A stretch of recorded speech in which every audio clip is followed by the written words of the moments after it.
Boost!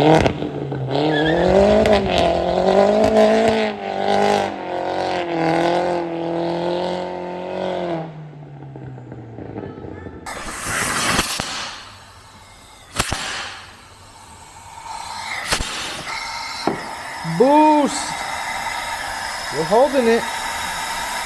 30 psi.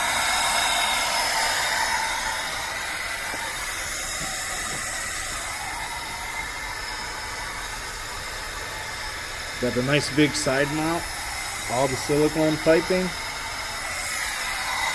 silicone inlet,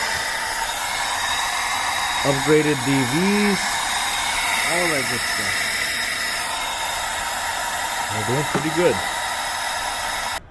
What you guys just seen me do was finally, weeks later, pressure test out our entire forced induction system. Pretty much the cold side right off the turbo, straight down into the factory front pipe that runs over the now beefy aftermarket Jetta 1.8T intercooler that we got installed, the map sensor, and our silicone tube. So what that just did was pressurize the entire system. This pretty nice eBay kit I got. Comes with all your assorted block offs, fittings for the fill, all types of different air fittings. Very neat. It's a no name, but it works damn good. That's what we've been up to. Finally got around to it. After we did a few upgrades, I was hearing a nasty boost squeal. Funny enough, this is an FCP Euro Kaiser 710N. Show you the part number right there, if you can see that. I'm assuming this thing was failed right out of the box. With this old one in there, under 4 pounds of boost, you heard the diaphragm inside. This is your old spring and rubber diaphragm style setup. It was just squealing under any immense types of boost pressure. So once I finally pressure tested, I was able to confirm that. I bought this aftermarket Craftwork turbo. Local guy here in Brighton, Michigan. He sells them on eBay as well. Put that in there. As soon as I plug my hand up, it builds up enough pressure to release boost back into the intake. As you've seen it blow off, aka blow off valve. So that would recirculate it right back into the intake. We did end up raising it up a little bit. We boofed the fenders. Michigan roads, it's pretty bad. Nice buckle. But we got really lucky. I forgot how hard it is to find B5 parts. Even A4. These are considered the S4 era because of the simple light hole and the way the factory molding goes on there. So this up, I'm gonna button this back up. We'll go on a test drive. Make sure I got the right springs in here, washers, springs, and we'll go for a good first POV test drive for you guys, not for me. I've already put a couple 100 miles on it. This has been a drivable project. So we went ahead and got everything buttoned up. Intake, make sure all the charge pipes, new fresh clamps, DV, fresh little hoses even though they are already fresh. Shorten this up. You can see the 1.8 Jetta, it's pretty close to the frame rail. 1.8 Jetta, big beefy side mount. Kind of hard to show you guys, but you just have to take my word for it. Once I go underneath, I'll show you guys a better picture. Keeps the IATs a lot cooler. Big difference. You do notice a boost drop, a good PSI or two, even though we were already losing a couple PSI. So all this verified, no boost leaks, or now no boost leaks. So we did have a mechanical failure.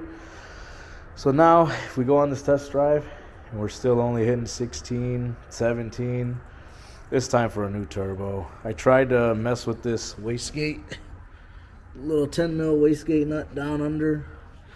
Very pain in the ass. If I'm going to take it apart, if I'm going to take the turbo off, I'm going to replace it. I tried to do it while in the car with some air pressure to it. I got the first jam nut loose, but the second jam nut was not moving, so I gave up right there. We do have a couple other goodies here. We got a stern power ring that goes for your center differential mount.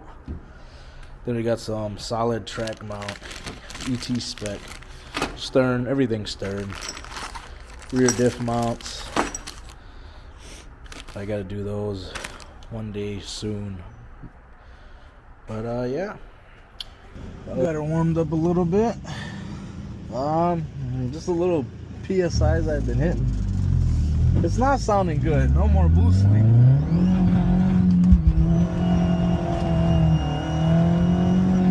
I don't know if you guys can hear that. But yeah. Uh-oh, we got a real Audi on our ass. It's like, no, those are the fake Audis.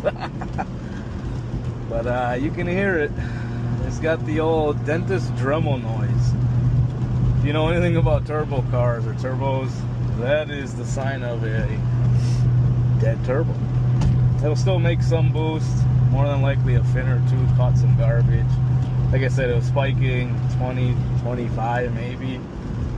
Probably gave it enough of that thrust bearing to clear up some gump and dirt and grime. And you can hear it right now, right here.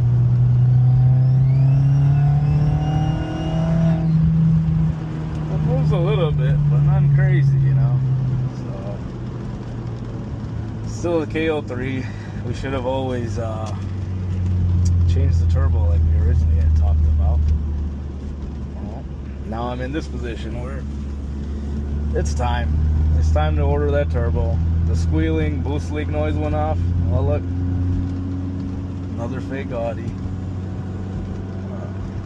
A couple fake Audis. Real Audis are from the B5, the B7 era, tops. And that's like the S4s. To me, you know. But yeah.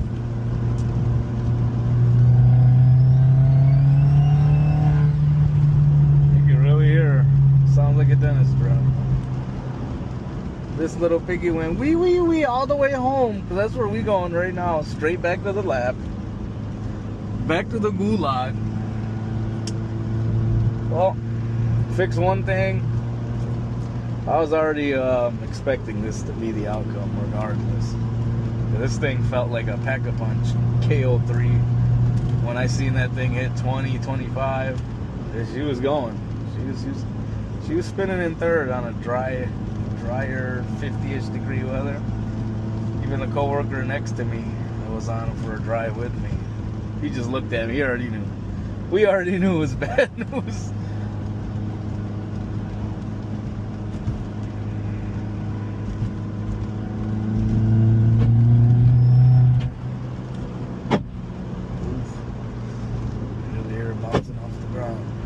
That's how low we are. You gotta ride on the ridges, the valleys. I'm just glad and blessed that we didn't blow this turbo. It's not burning any oil, so we have that going for us. Make this B5 turn around.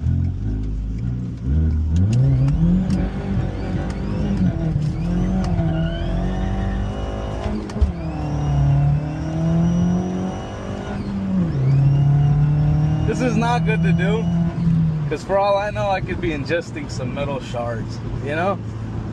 What? You build it, you break it, you rage it, right?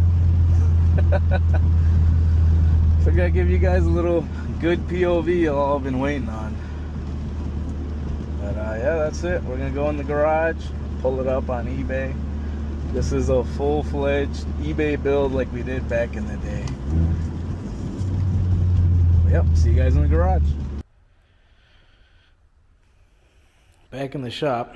I guess it was a good thing I got this done to be daily driving and have some bit of fun, since we have some string of good weather. Yep. Show you guys what I was talking about. I've been looking at a couple of manifolds already, even turbo setups. It makes sense.